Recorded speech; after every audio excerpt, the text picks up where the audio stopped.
Welcome, everyone. This is Cathy Bartoli from the intimacydojo.com and Reid from readaboutsex.com. Yeah. And Reid just gave an amazing talk on jealousy. And one of the points that you gave, I would love you to go into a little bit here because it really connected for me. You were talking about jealousy being a signal that there's needs not being met. Could you go into that a little bit? Yeah, actually, I heard this first from an educator, a peer of mine, Kamala Devi, and she and I did a relationship DVD together. But she had this idea that jealousy, when you're feeling jealousy, what it can usually mean is that you have needs that are unmet, and that the jealousy is kind of the dashboard light that starts blinking that your needs meter is low. Usually people think if I know I do, and a lot of people I've talked to, if you feel jealous, you feel like you're wrong, you're bad, you're trying to get something you don't get to have. Like there's this whole story. There's a lot of shaming around jealousy. In Latino culture and in Italian culture, jealousy is how you prove that you love someone. I don't know what accent that was, by the way. And in American culture, jealousy is the death knell of your relationship is going to end. Yes. And that's actually doesn't have to be that way. Mm-hmm.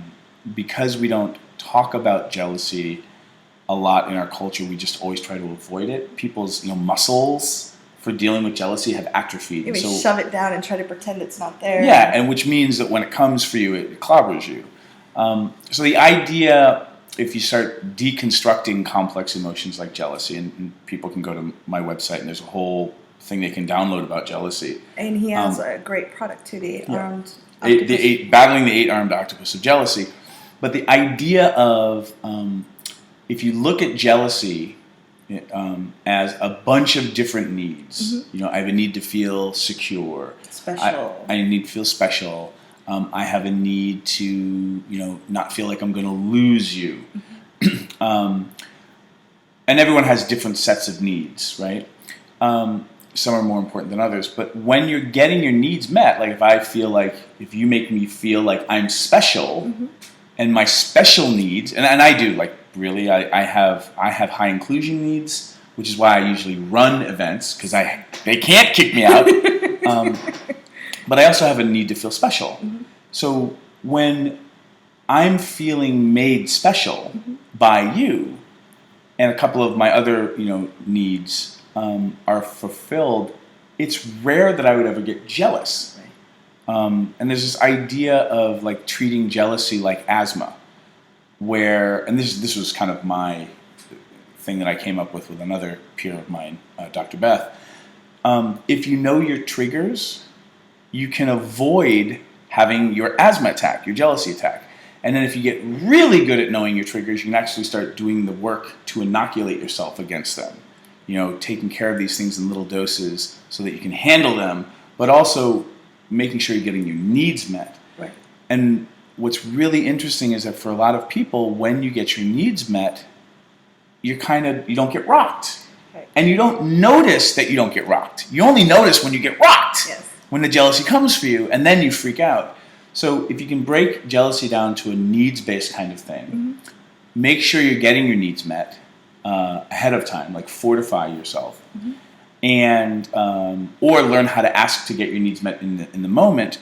Then jealousy actually doesn't have to be this crazy evil thing. Right. Jealousy then just becomes the little blinking light on your dashboard that I have some needs that are not getting met.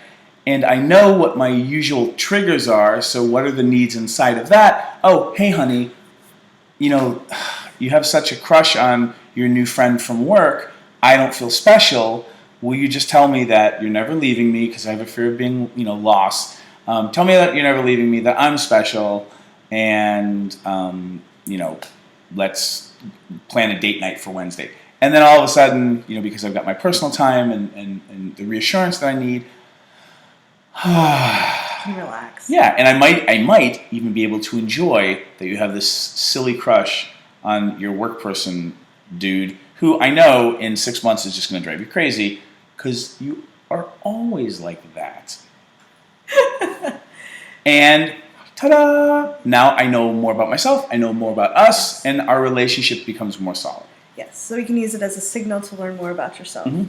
So just to give an example, like another concrete example, Yeah. if your need for feeling special includes like someone giving you coffee once in a while, if that's something that you like, and the people around you are giving coffee to everyone else when you're feeling deprived.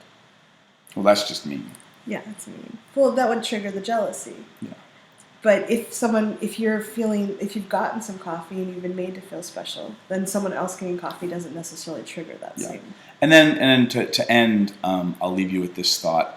There's a difference between jealousy, a distinction between jealousy and envy. Mm-hmm. So jealousy would be in this situation, I want your new workmate out and me in. Envy is I want to be experiencing what you guys are experiencing. I'm envious that you have a crush and I don't have a crush. Or, no one's crushing on me. Yes. So that's also really useful to make that distinction between envy is I want to experience what's going on. Yeah, you have the great analogy in your 8-armed product that going for ice cream. Do you want to go with them, or do you want to go and you want to go replace the person that's going? Yeah, and in our culture, people think when they feel envy, oh, I want that person out and I want to go get ice cream with you. Whereas really, I don't give a flying hoot about the person. I just want some ice cream. And then if I know that about myself, I'm like, oh, I'm just envious.